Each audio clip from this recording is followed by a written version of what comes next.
Charlie Munger, the late vice chairman of Berkshire Hathaway and perhaps the most surgically logical investor to ever live, was not a man of hyperbole. He didn't use flowery language to describe the markets. He used math.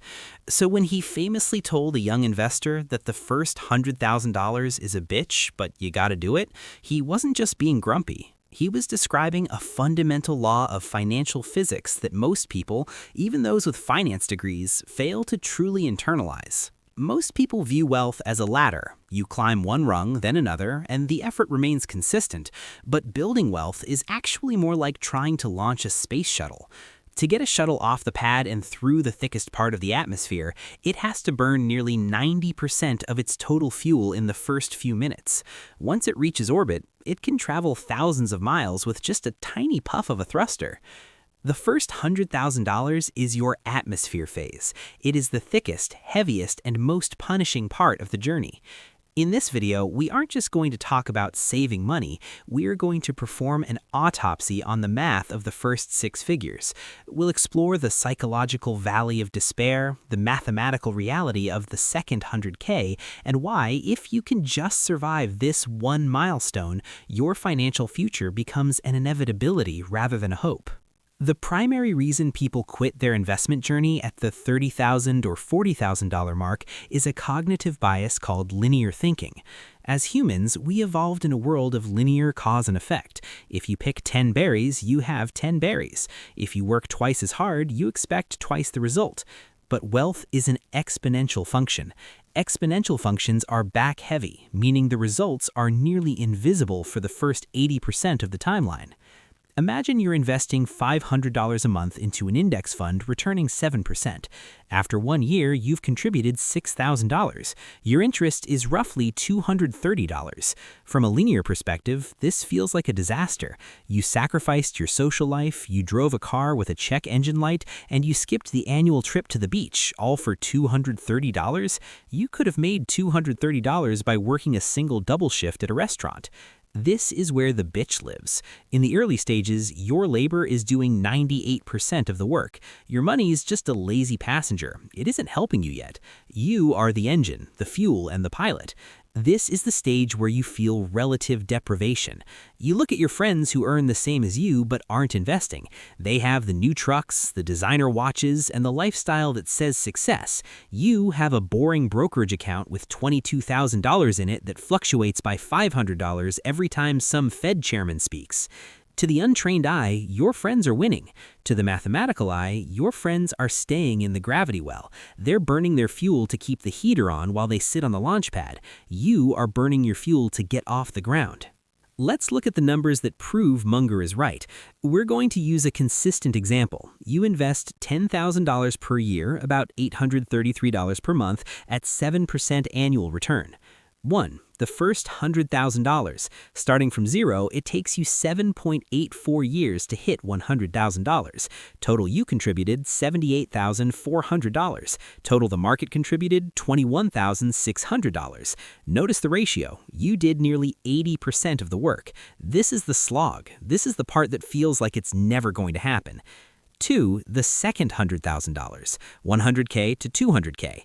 Now that you have $100,000 in the tank, it only takes 5.1 years to reach $200,000. Wait, look at that. The first 100K took nearly 8 years. The next 100K took only 5. You didn't work any harder. You didn't get a massive raise. The only thing that changed was the mass of your money. 3. The third $100,000, 200K to 300K. This jump takes only 3.8 years. 4. The fourth $100,000, 300K to 400K. This takes 3.1 years. 5. The final jump, $900K to $1 million. By the time you're approaching $1 million, the jump from $900,000 to $1 million takes only 1.4 years. Think about the profound unfairness and beauty of that math. The same amount of wealth creation, $100,000, that originally cost you nearly a decade of your life, eventually happens in about 16 months. When Munger said you gotta do it, he meant you have to reach the point where the market's contribution outpaces your manual contribution. Once you have $100,000 earning 7 or 10% a year, it's saving $7,000 to $10,000 for you. It's like having a second version of yourself working a part-time job and putting every cent into your bank account. If you're currently at $10,000 or $40,000 and you're realizing that 7.8 years is a long time to wait, you need to understand the 3 levers you can pull to cheat the timeline. Lever 1, the income lever, offense. The biggest mistake young investors make is focusing on return when they should be focusing on income. If you have $5,000 and you spend 40 hours a week researching a stock that gives you a 20% return instead of a 10% return, you made an extra $500. You basically worked for $12.50 an hour. If you spent those same 40 hours learning a new skill, getting a certification, or freelancing to earn an extra $5,000, you have 10x more impact on your journey to 100K. In the first 100K, your income is the primary driver. Lever 2, the savings rate, defense. This isn't about skipping lattes. This is about the big 3, housing, transportation, and food.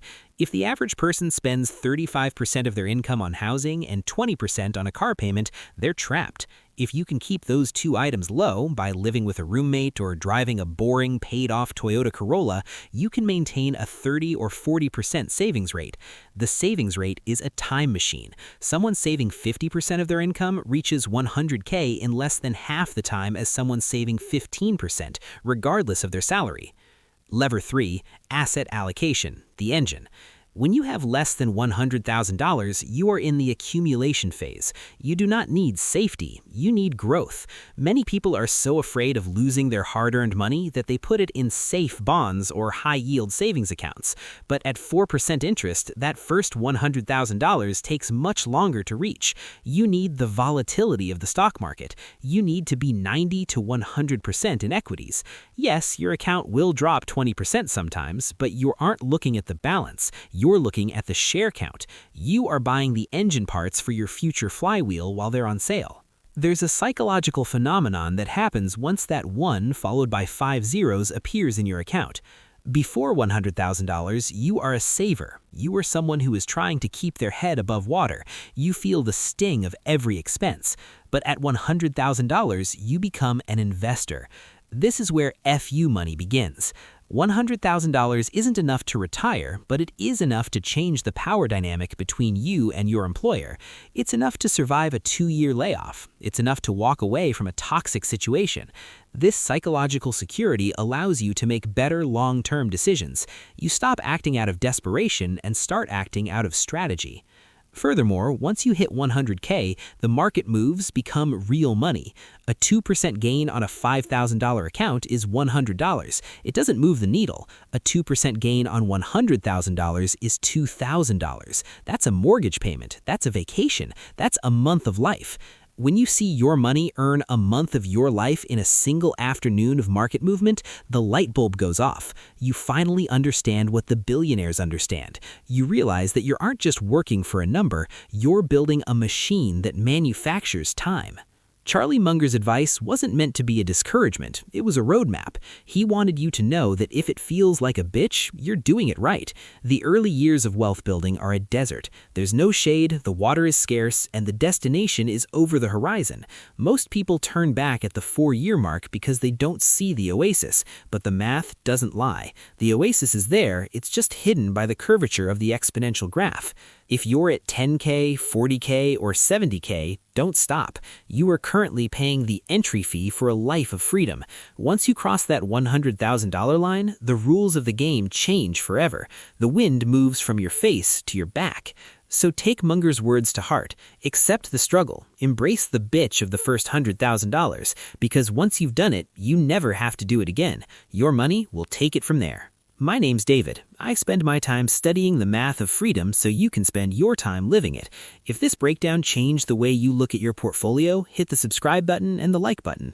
Tell me in the comments, what's your launch date? When do you hit 6 figures? I'll see you in the next one.